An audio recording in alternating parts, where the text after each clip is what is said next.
Hello, I'm Mr. Kelsey, and this is a study cast for section 1.1 from the Atmosphere section of your science book. The way this study cast works is that you listen to what I'm saying, pay attention to the pictures I show, and when I stop the video, use your text to answer the questions. You don't need to follow along in your book because what I'm saying, it's not in the book. It's more of a summary. Okay, let's get started.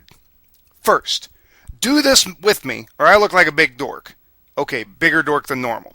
Take a deep breath in. Okay, let it out. The air you just breathe in is made up of a huge mixture of gases. You've got your oxygen, of course, and nitrogen and carbon dioxide. And you know when you sneeze? Well, odds are that you inhaled some little bitty dead skin cells. That's what dust is made of. So, what do we call all of this air around us? Well, it's the atmosphere. Say it with me. Atmosphere. Hey, you in the back. You didn't say it. All right, let's try this one more time. All together now. Atmosphere. Good. All of these gases, not that kind of gas, keep the earth warm and move energy around to different parts of the earth. It also supports and protects life. See, even though someone might be a long way away, we're really all connected. Think about what would happen if we didn't have an atmosphere. Look at Mars. The theory is that it used to have an atmosphere. It doesn't anymore. No more oceans and no life. It would just be a lifeless rock. When you look up outside into a nice blue sky, the atmosphere looks like it's huge. It goes a long way up. But really, it's pretty thin. Imagine that the Earth were the size of a peach. The atmosphere would only be as thick as the fuzz on the peach. That's not very thick. Now, open your book to page 9 in the Atmosphere section 1.1. Pause the video and answer this question. You can talk to your partners and be sure to use your book to help you. Here's the question. How does the atmosphere make life possible? Be sure to give 3 examples. Okay, pause the video now. The United States Civil War was fought in the 1860s. Right around that time, 2 guys decided they wanted to see how high they could go in a balloon. Remember, no oxygen masks, no real safety equipment, just 2 dudes and a balloon. So they started going up and up and up. They did set a record. They got to an altitude of 5.5 miles. Don't forget, this is before airplanes. They were way up there. The problem was that the air gets thinner as you go up. There just isn't as much air that high. So, one guy, he passed out, and the other guy barely made it back. What was the lesson they learned? Other than don't get into a Civil War era hot air balloon, even if your buddy says it'll be okay. The atmosphere has a density, and it gets thinner the higher you go. Density can be a hard thing to understand. It basically means that if 2 things take up the same amount of space, and one of them has more mass, it is more dense. Think about a soccer ball and a bowling ball. They're both about the same size. They take up about the same amount of space. But the bowling ball has much more mass, more stuff in it. So it is more dense. So what does density have to do with the atmosphere? Take another deep breath.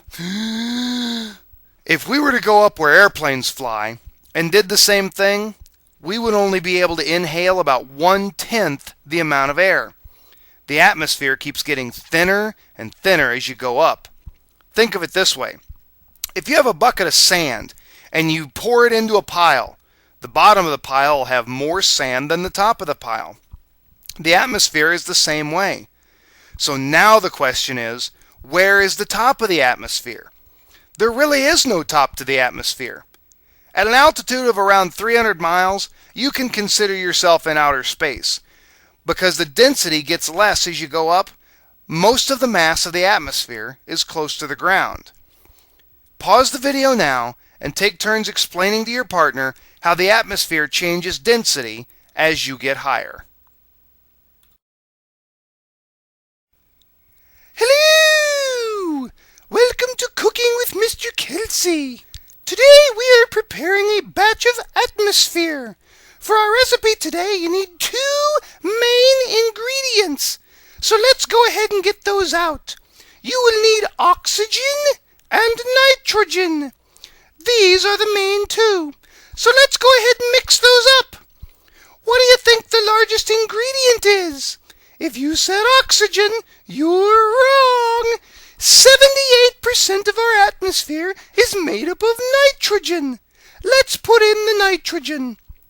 Next up is the oxygen. 21% of the atmosphere is oxygen. Now, do the math. How much is left? That's right. Only 1% of our atmosphere is made up of other gases. These include argon, carbon dioxide, and many other gases. Also, it includes water vapor, dust, and even sea salt. Now our recipe is ready. Let's try it. Good. This recipe is vital for all living things. Nitrogen helps plants grow.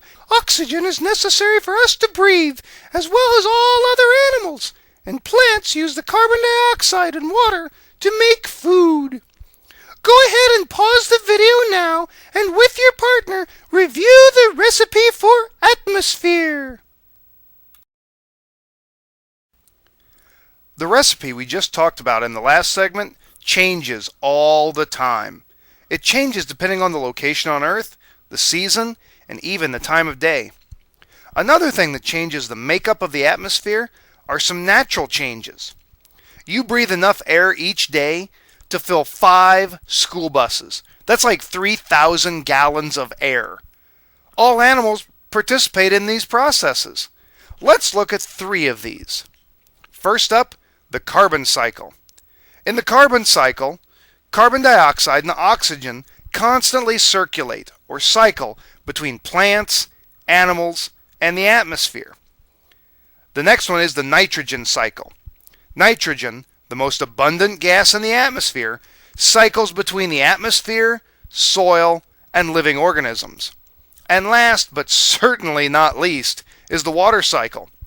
Different forms of water cycle between Earth's atmosphere and its surface. Go ahead and pause the video now, and I want you to read pages 12 and 13. Pay close attention to the examples that are given for each of the cycles. With your partner, discuss them and be able to explain each cycle by using examples. Well, we're reaching the end of this video, but I wanted to finish with a bang. So sometimes natural cycles can be all messed up. They get messed up by sudden, sometimes catastrophic events. Things like dust storms, forest fires, and even volcanic eruptions can mess with each of these cycles. So a major event that affects only a small area directly, like a forest fire, could really impact a huge section of the globe. We're almost done, so this is the last time I'll be talking to you. You're going to stop the video and discuss the very last question. Thanks for listening and have a good day. Here's your last question. How would the atmosphere be affected if a disease suddenly killed a large portion of the plants in this area? Good luck